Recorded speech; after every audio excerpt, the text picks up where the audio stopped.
Mayong hapon, gikan sa Solar News Channel Manila. Ako si Mencho Antigua Makapagal.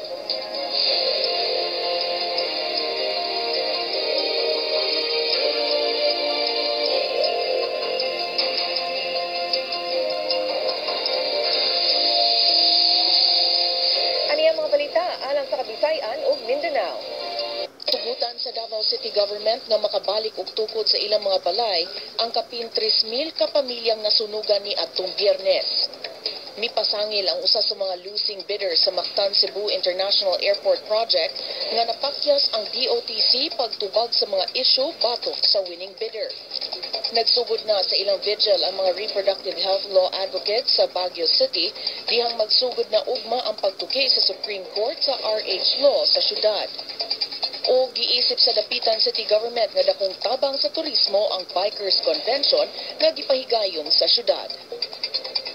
Tugutan sa Davao City Government nga makabalik og tukod sa ilang mga balay ang kapin sa 3,000 ka pamilya nga nasunugan niadtong Biyernes sa gabi sulod sa tulo ka coastal barangay sa syudad. Gituuhang mga nag-pot session ang hinungdan sa dakong sunog nga miugdaw sa kapin 1,000 ka balay.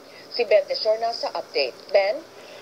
Mencho, gipasabot ni Mayor Rodrigo Duterte nga iyaha sa syudad sa Davao ang luna sa tulo ka coastal barangay nga naigo sa sunog niadtong Biyernes sa gabi. Batid sa mayor, wala pa'y gamitan ng syudad sa luna, busa iyaha sa una kining papuyan sa mga informal settlers. Di sa requestab sa mayor ang mga sulti-sulting nga iyang gipasunog ang dapit aron malimpyo sa illegal drugs. Ang dapit nga nasunugan kanunay rondahon sa kapulisan tungod sa illegal drug peddler sa dapit. Gani ang sunog niya itong Biyernes, gituuhan nga nagsugod sa kandila nga gigamit sa upat ka lalaki, sa gingong nag-shadow session.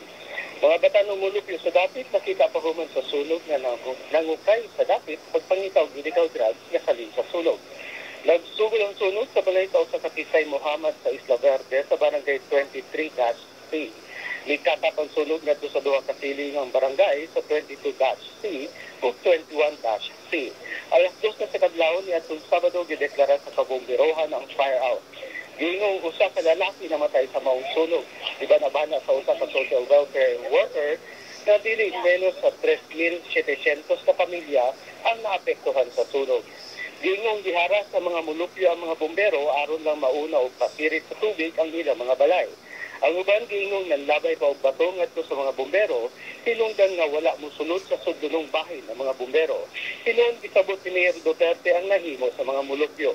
Gihangyo sa mayor ang City Council pagpasa og resolution aron mahatagan og financial assistance sa mga biktima. Sagad ang syudad motunog 10,000 pesos cash assistance ngadto sa house owners ug 5,000 pesos ngadto sa mga nag-abang lang sa balay nga nasunog. Ibana-bana nga mukabas sa 60 milyones pesos ang total damage sa sunog. Daghang salamat, Ben Tesorna, reporting gikan Davao City.